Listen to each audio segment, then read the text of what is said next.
Hi hello నమస్తే welcome to kaizen news. చిన్నారి జాహ్నవి అదృశ్యం కేసు రోజు రోజుకో కొత్త మలుపులు తిరుగుతూ సస్పెన్స్ థ్రిల్లర్ ను తలపిస్తుంది. ఈ మిస్టరీని ఛేదించడంలో అత్యంత కీలకంగా మారుతుందనుకున్న పెంపుడు కుక్క హఠాత్తుగా చనిపోయింది. ఈ వార్త బయటకు రాగానే రకరకాల అనుమానాలు మొదలయ్యాయి. అసలు ఆ కుక్క ఎలా చనిపోయింది?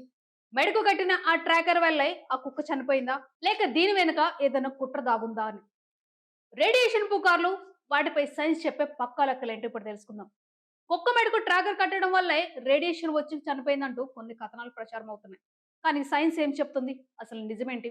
నిజానికి పెంపుడు జంతువులకు అమర్చే జీపీఎస్ లేదా బ్లూటూత్ ట్రాకర్లు మన చేతికి పెట్టుకునే స్మార్ట్ వాచ్లు లేదా మొబైల్ ఫోన్ల కంటే 100 రెట్ల తక్కువ రేడియో ఫ్రీక్వెన్సీతో పనిచేస్తాయి. వీటి వల్ల రేడియేషన్ అనేది చాలా తక్కువగా ఉంటుంది. ఇక ప్రాణాలు పోవడం అనేది ముమ్మాటికి అబద్ధం. సో ఆ రేడియేషన్ మ్యాటర్ అనేది ఇప్పుడు ముమ్మాటికి అబద్ధమే. ఆ రేడియేషన్ వల్ల కుక్క అనేది చనిపోలేదు. ఇది కేవలం సోషల్ మీడియా పుకారు మాత్రమే. మరి రేడియేషన్ అబద్ధమైతే ఆ మూగజీవి ఎందుకు చనిపోయింది? అసలు జాహ్నవి ఏమైంది? పాప అదృశ్యమైన ఆ దట్టమైన అడవిలో భయంకరమైన కొండ చిలువలు ఉన్నాయి. క్రూరమైన వేట కుక్కల సంచారం కూడా ఉంది. మరి వాటి వల్లే ఏదైనా ప్రమాదం జరిగిందంటారా? ఒకవేళ అడవిలోని వేట కుక్కలు గనక పాపపై దాడి చేసి ఉంటే ఖచ్చితంగా అక్కడ పాప వేసుకున్న బట్ట ముక్కలో లేక రక్తపు మరకలో ఆ పరిసరాల్లో కనిపించాలి. కానీ ఇన్ని రోజుల గాలింపులో ఒక్కటంటే ఒక్క రక్తపు చుక్క కనిపించలేదు, దొరకలేదు. ఇక కొంతమంది కొండ చిలువలు మింగేసి ఉంటాయని అనుమానిస్తున్నారు. ఒకవేళ కొండ చిలువ గనక పాపను మింగితే అది అసలు కదలలేని స్థితిలోకి వెళ్ళిపోతుంది. ఒక కొండ చిలువ ఏదైనా ఒక జంతువుని ఆహారంగా తీసుకుంటే దాన్ని జీర్ణించుకోవడానికి వారాల తరబడి ఒకటే చోట పడి ఉంటుంది.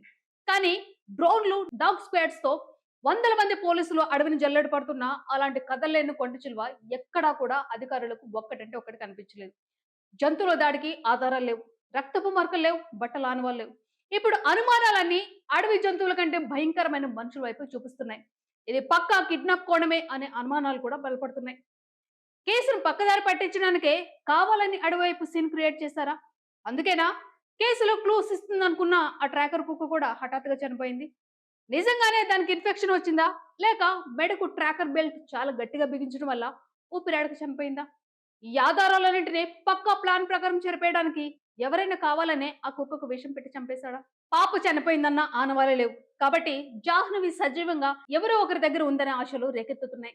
ఆ మూగజీవి మరణం వెనుక అసలు మిస్టరీ తేలాలంటే పోస్ట్ మార్టం రిపోర్ట్ రావాల్సిందే.